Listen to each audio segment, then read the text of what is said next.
Good morning, good morning. Welcome again to another English class. Today, we're gonna study the topic that we were supposed to study yesterday, but because of some problems we had and also the game we played, it was kind of time consuming.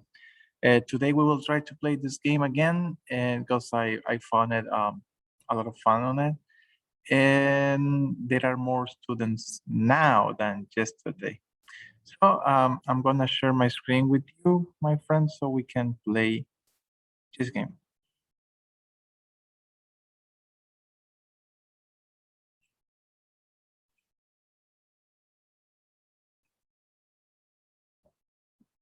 Here we go.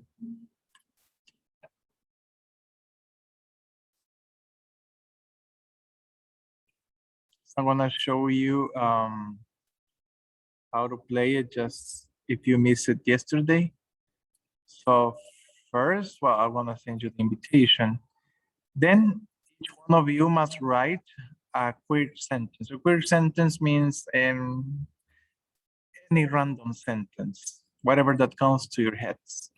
Then you're gonna receive a search sentence, the ones that your classmates have written, and you have to draw what the sentence says. Then step number 4, you have to describe what it is. You're gonna receive a drawing and you gotta write what it is. You have to try to guess what is the sentence that your classmate has written. And then at the end, we will see what really happened in the game. Okay, this is basically what we did yesterday. The steps are here, just in case that you want to check them. And let's start with the score. Now we're gonna try to keep on the score. We will see the way that this platform score your work. I'm gonna send you the invitation in the chat box.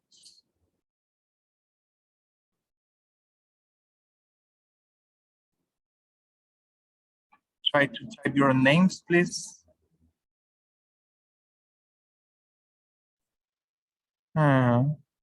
Juan, a birthday party with a cake on the table. That was very complex.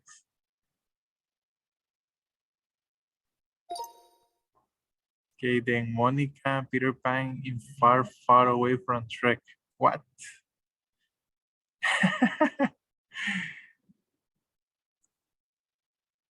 Shrek with another person. That's what I draw. Not that bad. Nah, really bad. Imagination, And teacher. that's me, look. Oh, What? nice. Shrek with a stick. With another person. Oh, that was much better. Marcela, Shrek is much better. Running of a monster? Oh, Seriously? Incesia, that's the devil, right? Mafia, rainbow. oh. That It was was easy. that For was me, Kind easy. of easy, yeah. part is easy. Rainbow in a sunny What? day. I titled that one. It's a beautiful day. No rainbow in my sentence. Oh, that's a pretty picture, Monica. Happy rainbow. Oh, thanks. Happy rainbow. Happy. Oh, I there. Yeah, that really is a happy rainbow. Then Carlita's album, Flying Dog. Super dog. That's why someone said elephant, and I draw the elephant. Dumbo. Dumbo.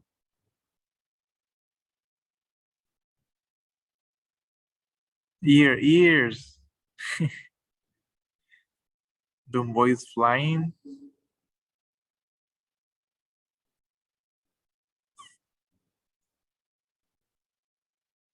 Así se hacen los chambres. And so that's why I draw an elephant. Let's see, Kwan. A shark is eating Nayib Bukele. What? He is the shark. And Hilder draw nothing. A whale. Well, yeah, kind of a whale. Ballena. What? I draw a dolphin because of you. A submarine. Dolphin swimming. And that's what I tried to draw. Kind of cute. Kind of cute.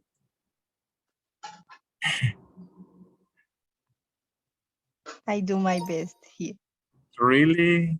Yeah. I don't want to sound pessimistic, but you really need to take classes. Yeah. Art class. Well, all I of need us. more plastic clays. All of us need some classes with teacher Cruz. Cat eating ice cream, and the original was baby cry. Cat eating ice cream. Because What? I wrote cat eating ice cream before, so I think that was the rule. So yeah, you got it mixed up. So then the baby cry becomes the cat with an ice cream.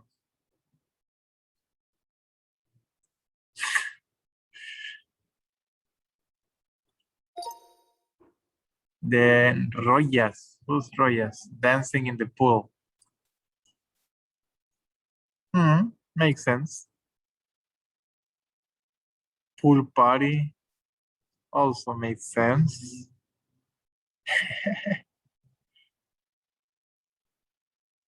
Three kids playing Uno in a pool.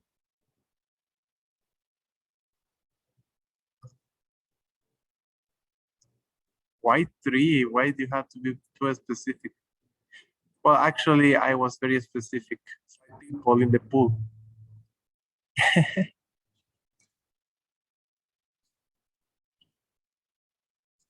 And Carla took it very literal, right? We will see one more, Marcela's. Oh no, well, we have time for 3.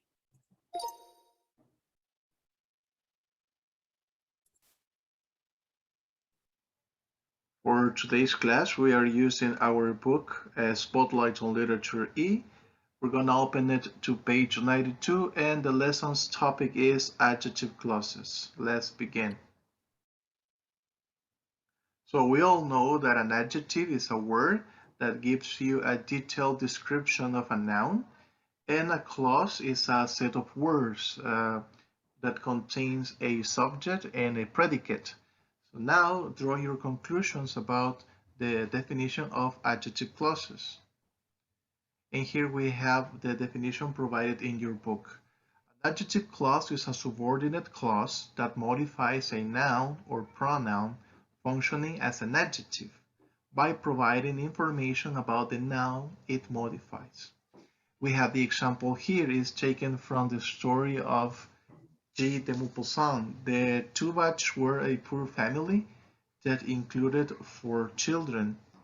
As you plainly see, the adjective clause is here and start with the relative pronoun, is introduced by the relative pronoun that, and what it does is gives more information about the subject, which in this case is the family.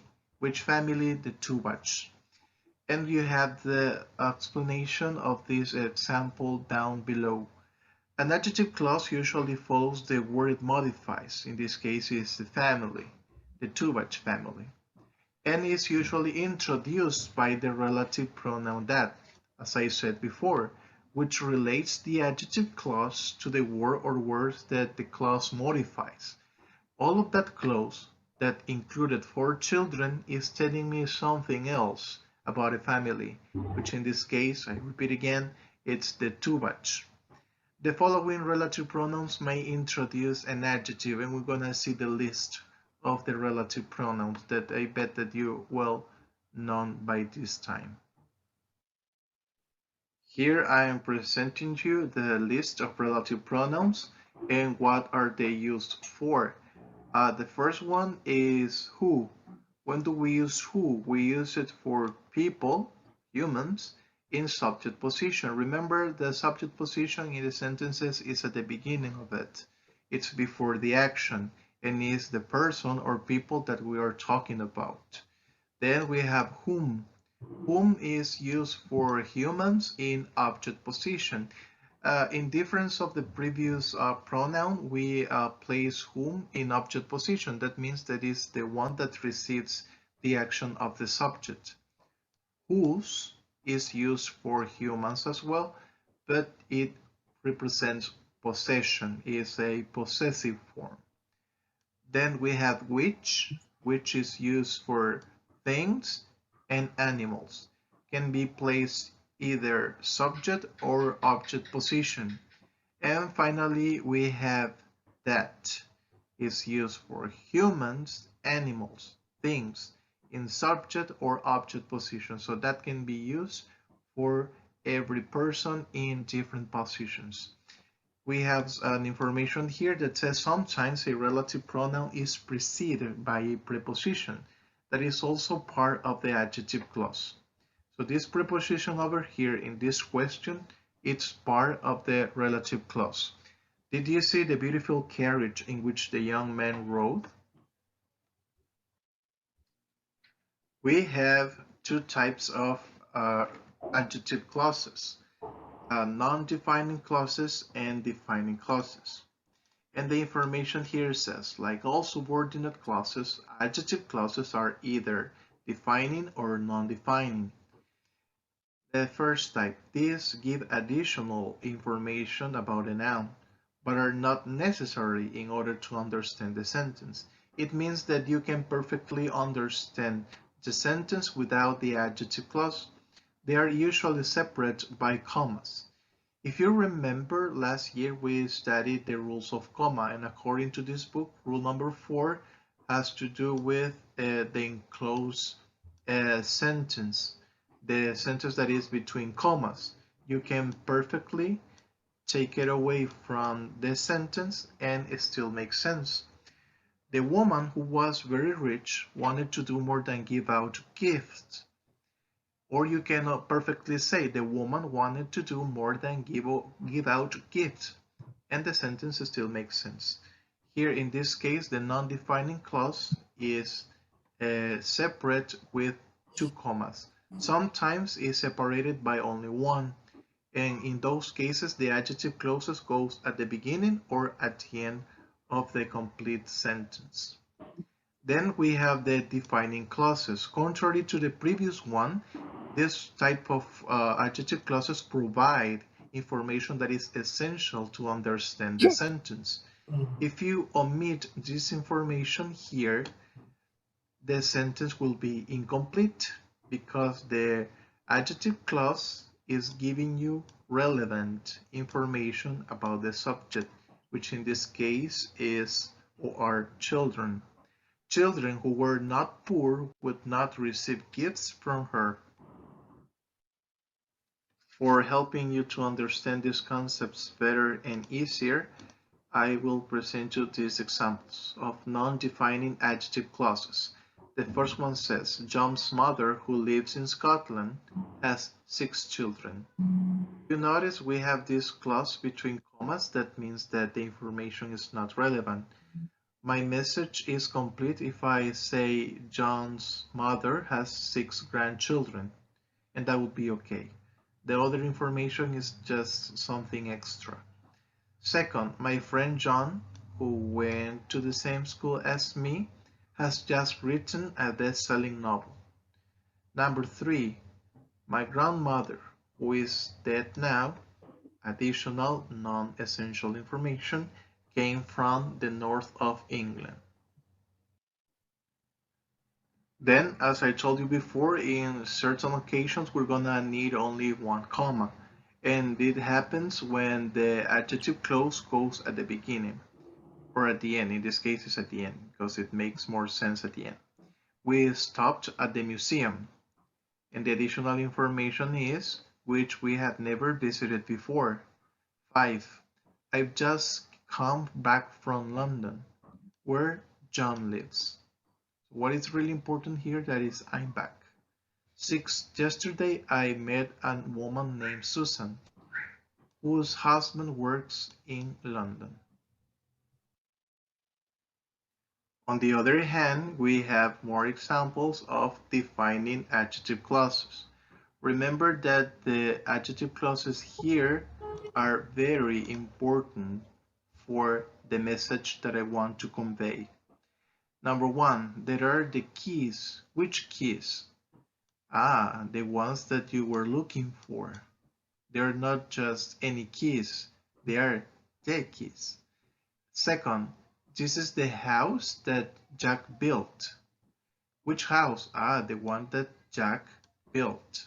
It is important to know. It is important for me to transmit this information. 3, the book. Which book? The book which you gave me was very interesting. Which book was interesting? The one that you gave me. 4, here are some cells which had been affected. 5, she's now playing a woman whose son was killed in the First World War. Okay, in your books, you're gonna find more practice.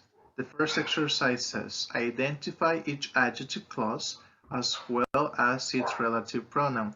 That will be easy, so we're gonna add an extra, well, actually it's not an extra, it's the next exercise. You have to identify if it is a defining or non-defining adjective clause. The first Okay, guys, work on that exercise, please. Page 93. Identify the adjective clause, the relative pronoun, and if it's defining or non-defining. In 5 minutes, you can do it, please.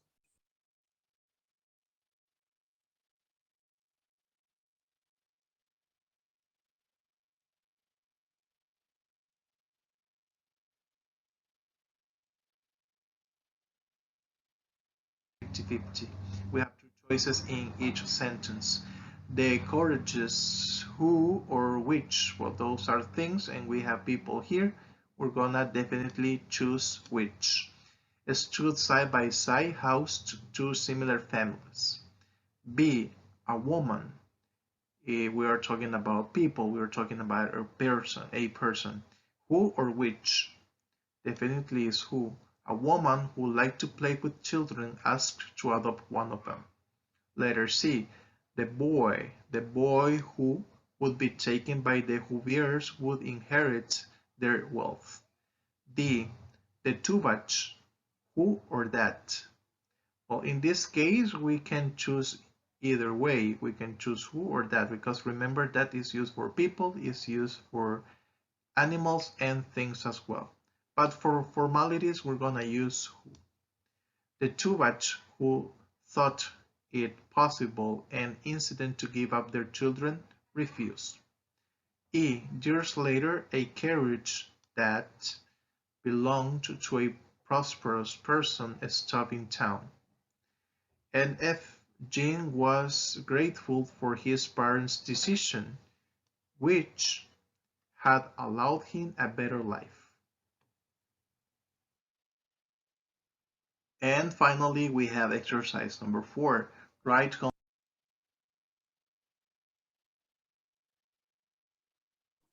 For exercise number 4, you have to use your creativity.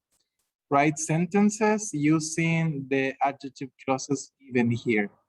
So you have to add an independent clause that makes sense with the clauses given here. You can do this in 15 minutes, my friends. Please take your time and work with this exercise in your notebooks. Or if you consider that you have enough space here, you can work in your books as well.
Okay, the class is over, my friends. You are dismissed. Thank you so much for being part of the class. Thank you. See you next week.